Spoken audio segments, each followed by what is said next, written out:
Hi, my name's Tracy and this is Rocksteady, and this is a little series of videos where I'm going to go from day one all the way through to show you the treatment for a condition called actinic keratosis. Now, it's a precancerous cell kind of condition on the skin, and if left it can eventually turn to cancer.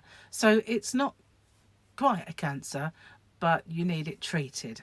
And I'd seen something of this in the past because my sister has had a few of these on various parts of her body. She's had some on her chest area and she's had some on her arms, possibly other areas, I don't know. So she did show me at one point while her treatment was going on, and we talked at length about how she spotted it, what it is, what the symptoms are. So when I first developed this little patch of skin, I had this nasty feeling that that's what it was. And so I googled it. I got a Dr. Google is not, I don't recommend Dr. Google, but I had a look at them, and they did look like what I've got.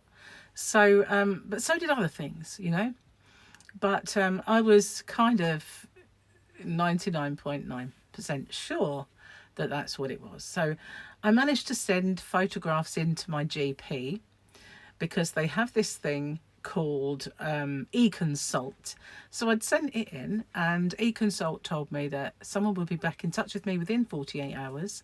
When that didn't happen, I called my surgery and they said, oh, there is a message on your e-consult, but I can't read it. So I had a good search on my emails, found this email that said, sorry, our box is full and won't be putting it forward.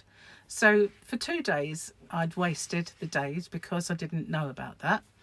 Well, I managed to get an appointment. So today I went along to see my GP, and he looked at it and he said, it is actinic keratosis. So I'd obviously read up on it because I was kind of sure in my mind that that's what I was looking at. Various people in my family, me, my son, we're a bit spooky. We always manage to diagnose ourselves with with things, and we're spookily correct most of the time. So I'd kind of googled what you can get done about it. Now my sister's, as I said, was always in places that you can cover up and hide. Mine is right here on my nose, this area here, which when you get up close you can see is red and raised. That area there, that's the offending little patch. And so I have photographs of it. Excuse me, doing that has made my nose itch.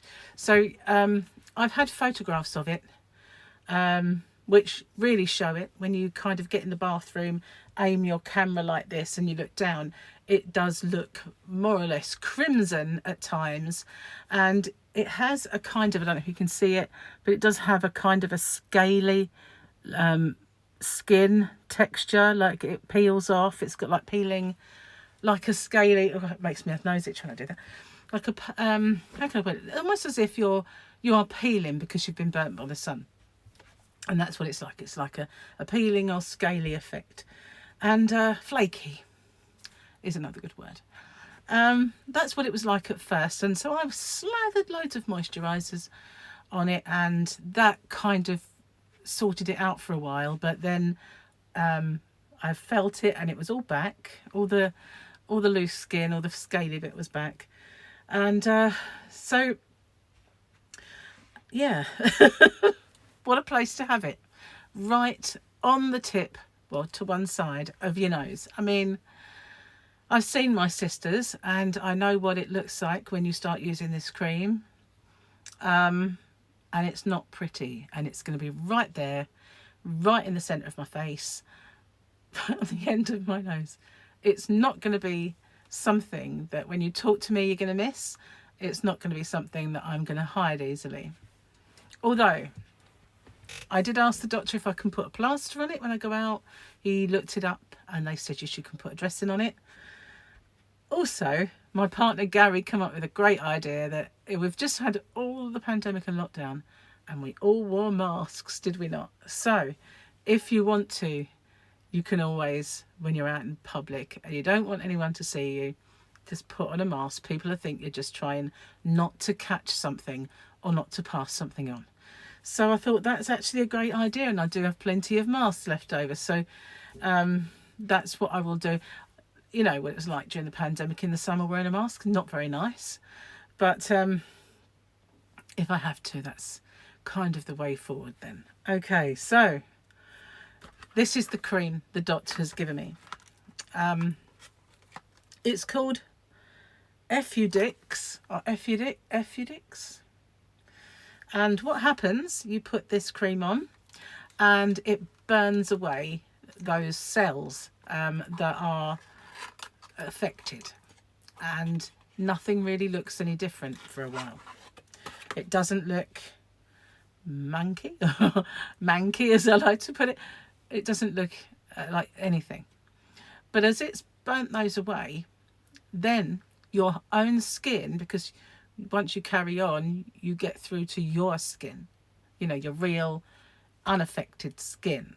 And once you get through to that real unaffected skin, it starts to get an inflammatory response. And that means all of the actinic keratosis is gone, because your own skin is now saying, what are you doing?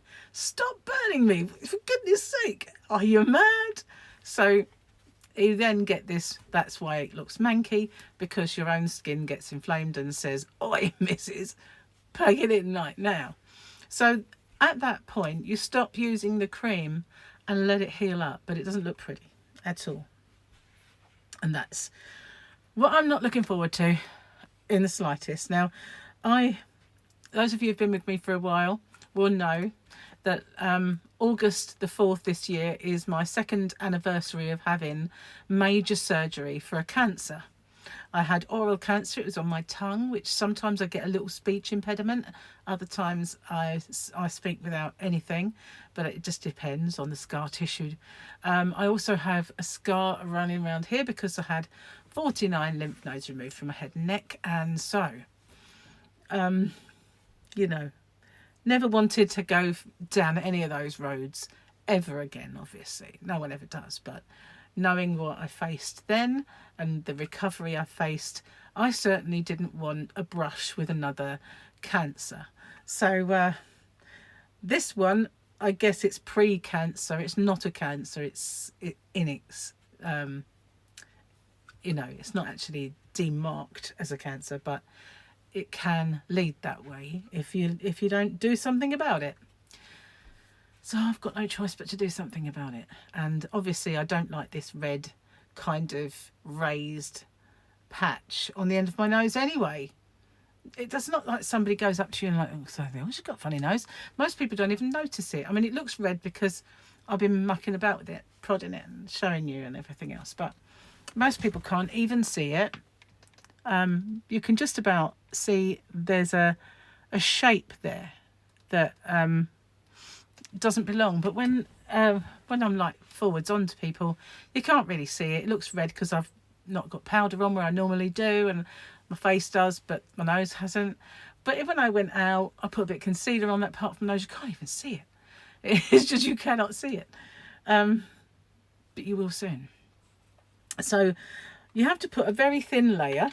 So, and I mean, you really want a very thin layer, and because it's not a massive area, so that is far too much. So what you do is just like rub it in. So that's, I can feel that the area that is kind of a little bit inflamed, it goes down there and around.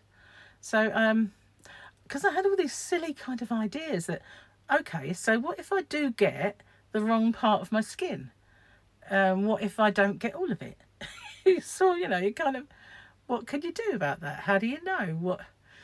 I've just got to go with it, really, haven't I? So there we go. Cream is on.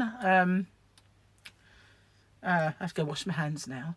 So yeah, twice a day. This is my 2nd time today.